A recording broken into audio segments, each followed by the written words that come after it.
Hi, everyone. My name is Nikhyl Singhal. I am your host for the Skip podcast. I think all of you that are tuning in know that the Skip podcast is focused on tech careers, and how to get ahead in them.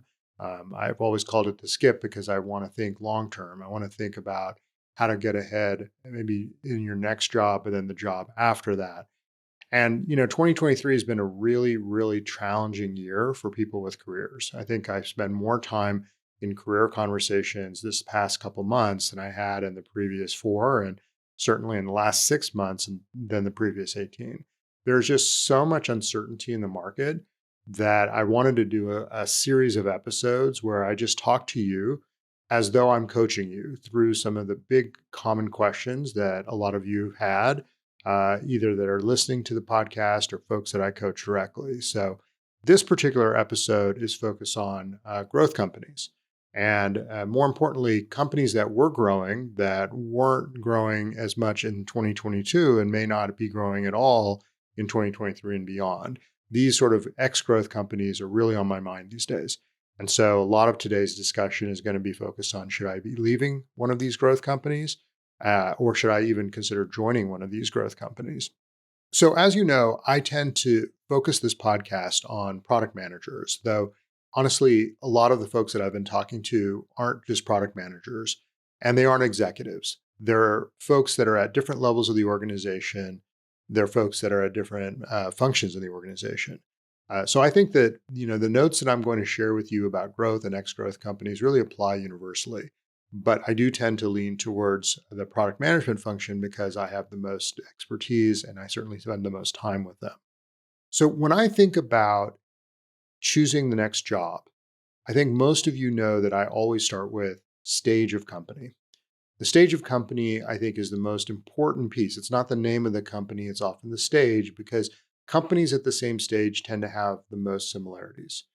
And in fact, my first article that I wrote on Substack was really devoted to the different stages of companies and the pros and cons of joining. Now I'm updating this in the context of these next few podcasts, because I do think that the discussion around what stage of company is highly predicated on the market, the weather, the climate that we're in right now. So there are just as a reminder, there are three main stages of companies. There's startups, and startups are the ones that have yet to find product market fit. There are growth companies that have found product market fit and they're starting to move forward. And in some ways, the last 10 years has been filled with hypergrowth companies, these companies that are blitzscaling, that are growing like a weed and expanding their product lines, again, at an insanely high pace. And then there's big tech or late stage technology companies. These are the household brands that are market leaders, right? So these three stages are the three stages that I want to make sure that we revisit and talk through. Hey, what is the right time to join companies, and how do you think about pros and cons of each of these stages, right? So I think that I always ask whenever anyone calls me and says, hey, I'm thinking about making a job transition, I start with, well, let's think about what stage of company is right for you. So to this point, let's start with growth companies and really start with this market overview of what's happened to growth companies over the past dozen years. So hypergrowth companies is the focus of this discussion, and they were largely fueled by this 0% interest rate phenomenon, where we saw the huge influx of capital, which drove up the stock market, which drove up hiring, which pushed every tech company to expand, even at the earliest signs of product market fit. This was a great time for builders to innovate. It was a great time for team builders to show that they can manage and then manage managers and manage complex organizations. And the compensation was excellent because companies would offer equity.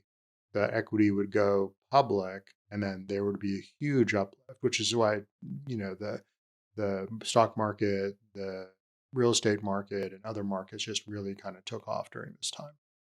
So this was a fun time to be in tech, and it really has been almost 10 years of continued increase in growth. And that was also echoed by startups, which often found themselves in hypergrowth and hypergrowth companies, which started to become big tech.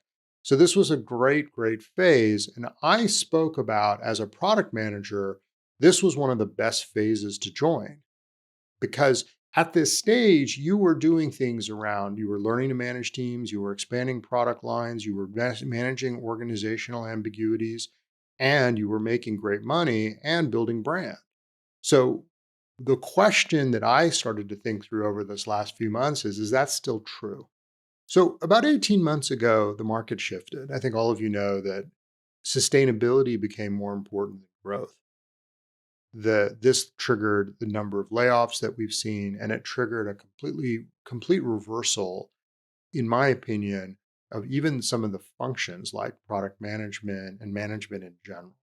Sustainability meant that we were more interested in focusing on the core of the business than the edges around innovation.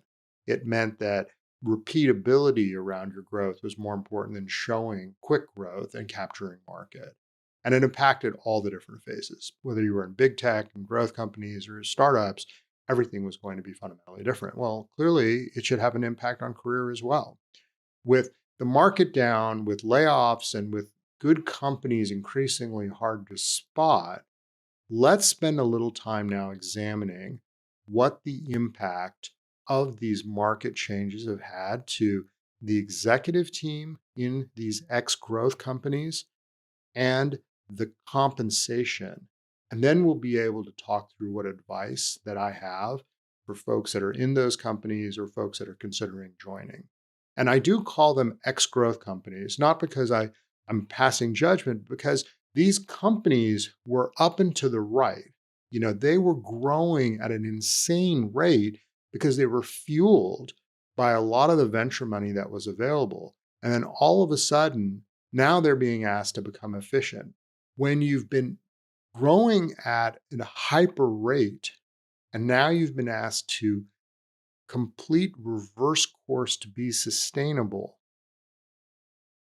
you end up not being a growth or hypergrowth company. You are an ex-growth company. And you're finding, in some cases, product market fit. And so if you're in an executive team that was hired to grow and expand the product line, and now you're asked to become efficient, this is overwhelming.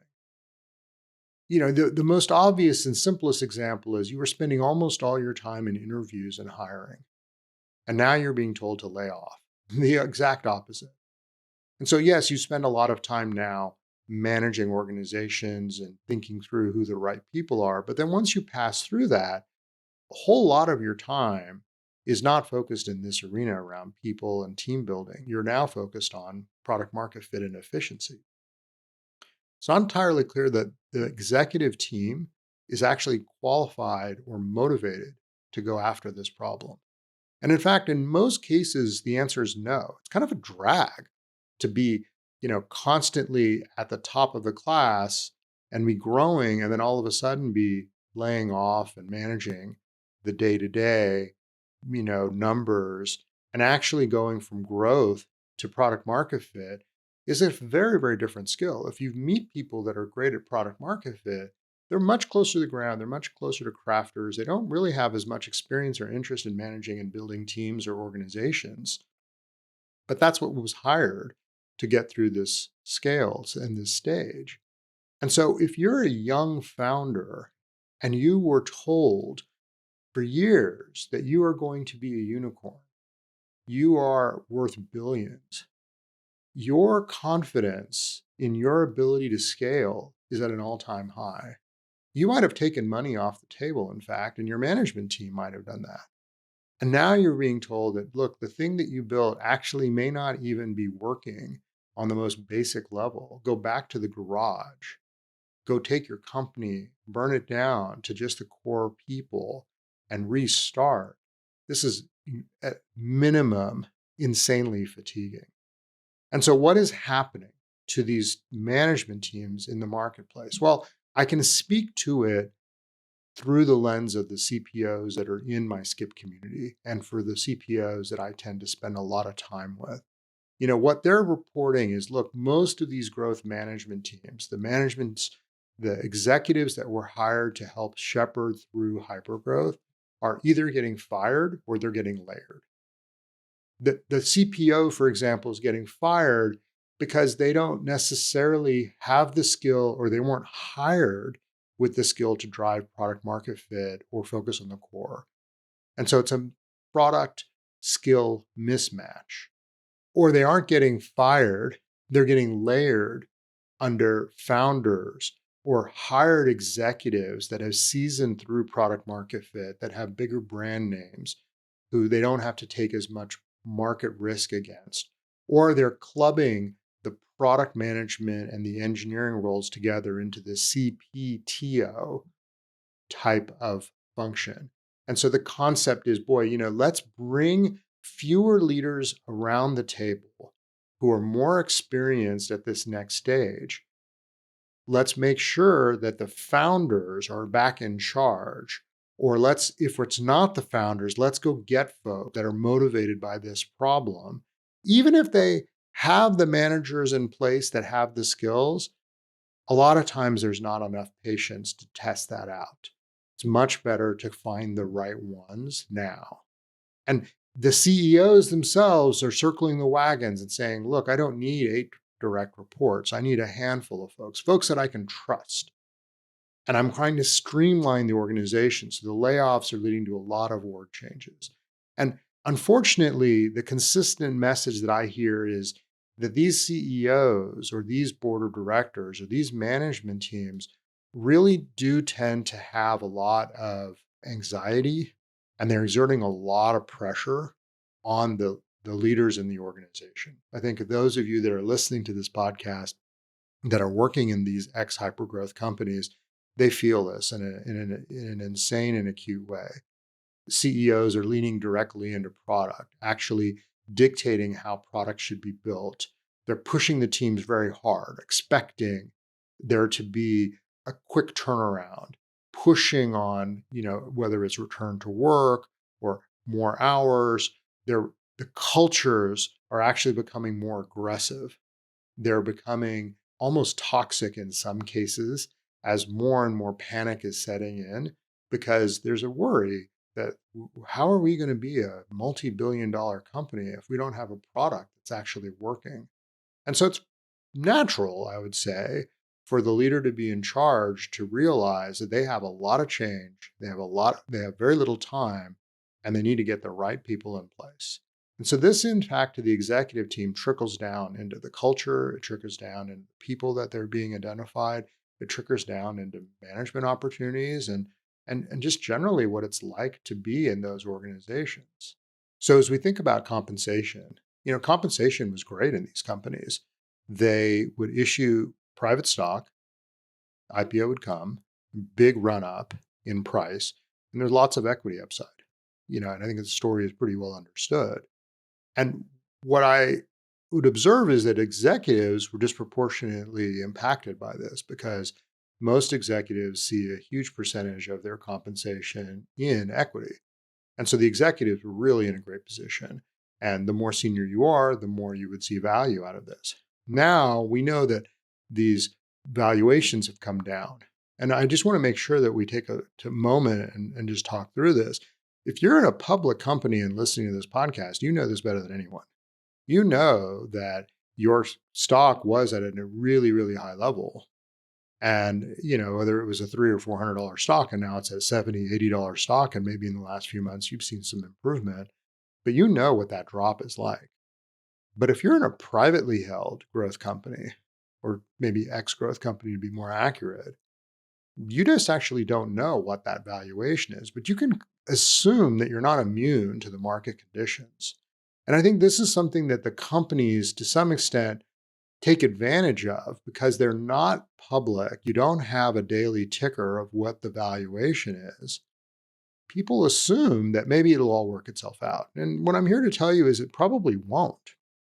Because what happens is that every year the accountants come back and they look at what's the right price of the company using this 409A mechanism that I've spoken about in prior podcasts. And those valuations oftentimes are not super accurate, but even if they are, they're going to be lower But the company doesn't have to lower their actual uh, price that they offer new employees.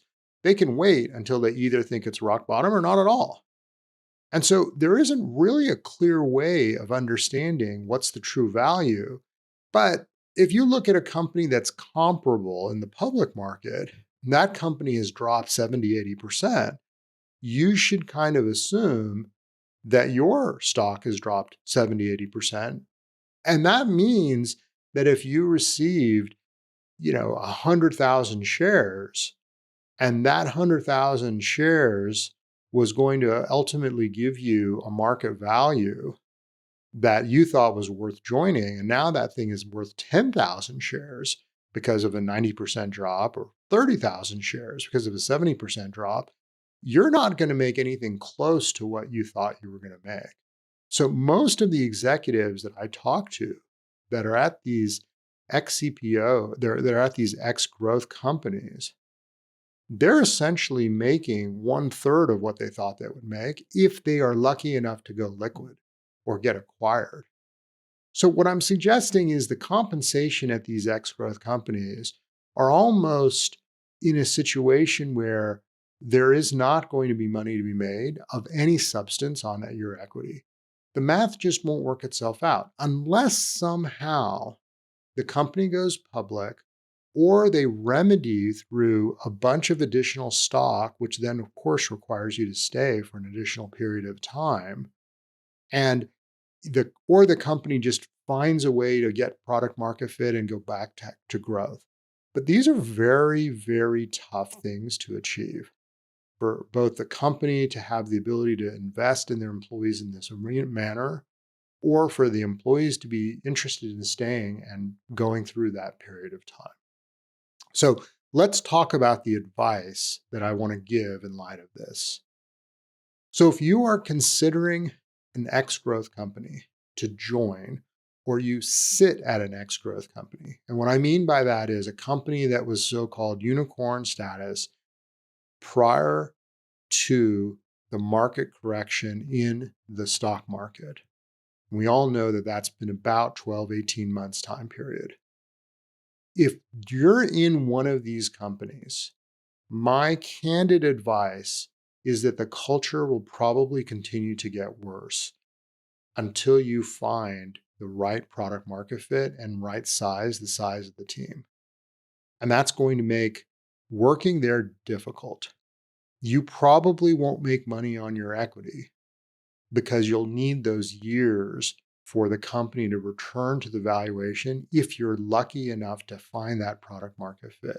The exits themselves may not happen because there aren't that many acquirers. And the IPO market is relatively conservative these days. Investors, when they see companies in this situation that need to go raise, they may do so only by cramming down the cap table, where they end up saying to companies, hey, listen, we're willing to put more money in, but those previous investors, they should have less ownership. And that includes the employees. So I'm so nervous that when your product and your company, never really had that product market fit to begin with, the concept of now seeking that product market fit when the valuation is so high, it's kind of like an ocean liner trying to navigate sort of a class 4 rapid. When, the reality is you want to be in a small boat where you can quickly move and turn left and turn right as product market fit requires, but you've got this investor, the dollars, the valuation, the expectations, this number of employees. And the question is, do you really want to be at a company that has to go through that process? Perhaps a great learning opportunity. But when you consider the opportunity cost of looking at a more clean situation, I'm very reluctant to advise people to stay or join this setting. So to be very clear, I think that most people, particularly leaders that find themselves in an ex-growth company, should be leaving, and they should not be joining those companies. Now, what's the counterpoint? What would be if someone comes to me and they said, "Hey, I'm looking at joining one of these late stage companies." And we said, "Boy, what do you think that thing's worth?" And they're like, "Well, it was worth 8 or 12 or $20 billion or $3 billion. My gut tells me it's probably, a few hundred million or a billion now that I notice that the product doesn't really have product market fit and it, really doesn't have customers." I'm like, "Okay, well, if we said yes, we should do it." It could be because it's an opportunity because they're giving me a bigger role.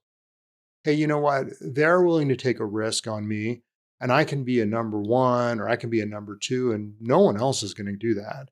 And sure, I recognize that it's going to be a drag and it's going to be a grind. But honestly, I'll learn more in this year going through this sort of transition at the leadership level or at this more senior role than I would at a sort of a cog in the wheel at some maybe more stable organization. Okay. So if you come to me and say, "Hey, by default, I think you shouldn't be taking this role or should be leaving," but you're like, "No, I got this role that I can't get anywhere else." Okay, that makes sense. That's one exception case. Two, sometimes people say to me that, "Look, I just have been in this company long enough that I have too much loyalty to the people in the management team." And then in that case, I say, "Well, yeah, sure. The MBA in me, the math tells me that this is a bad career decision. But from a people point of view, I respect the fact that maybe this is the right time to invest." And, every 3 months, every 6 months, make sure you're doing the right thing. Make sure you have that open conversation. But, careers are long and people, do are matter a lot more than the specific product. Perhaps that will work out. Perhaps what that will mean is that company will land and then you and some of those folks will go off and do the next thing together. And maybe that's a good decision. And so I think the people side matter, but it's not so important that you should put blinders on. You should just be very, very thoughtful that you're not over investing just because the people are there and you don't want to let them down, because that can create almost like a group think and a group delusion. Maybe all of you should be moving on is sort of the point. And so just make sure you're being thoughtful around that. Of course, there's the third and the most optimistic case, and this is certainly what most companies would say, which is, well, we're not like the others. We will survive and we'll thrive. We have fewer competitors now. We're one of the best capitalized companies.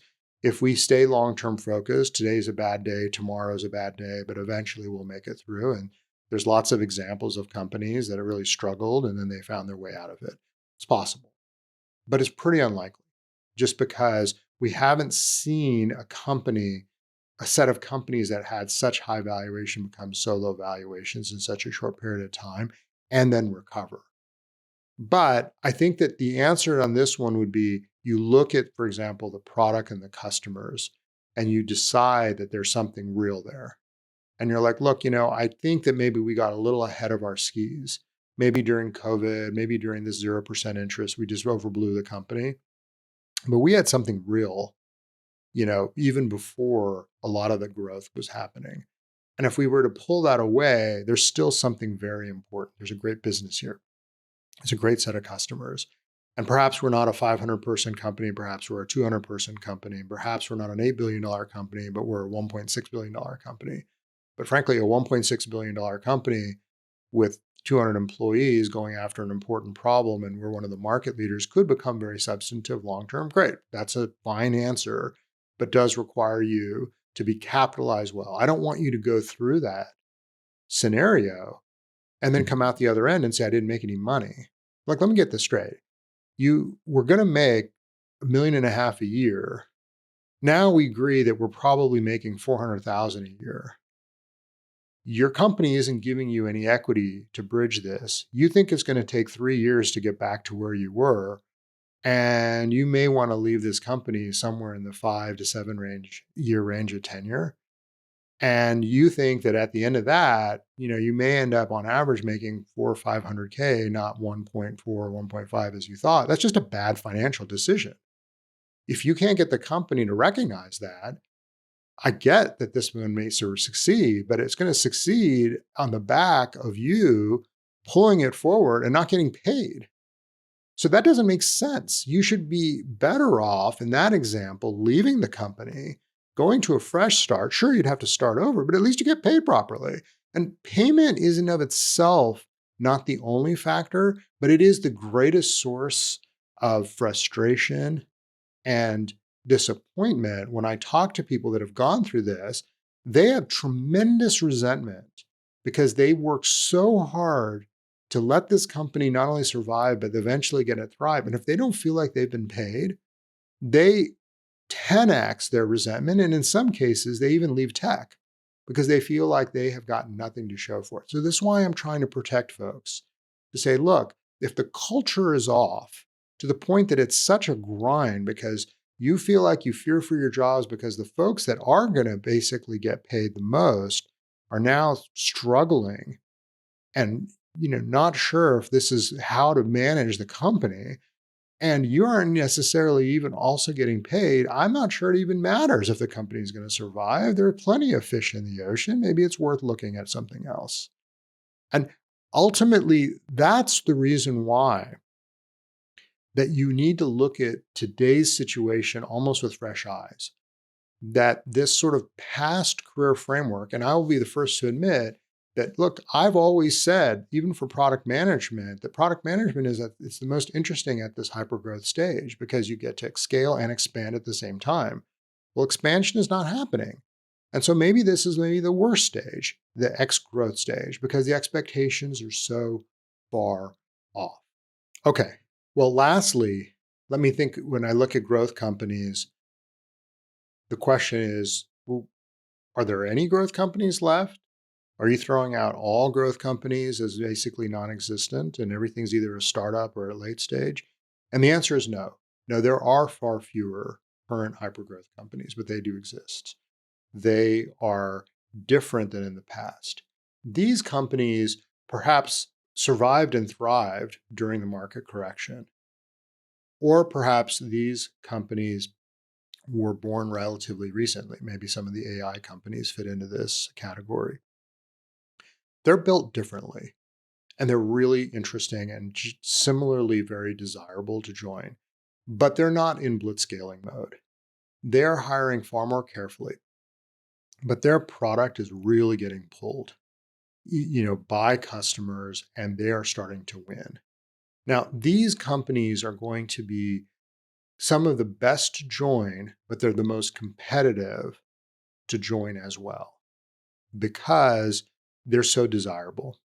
If the investors have 50 companies that they've invested in, these companies might be in the top one or two or three.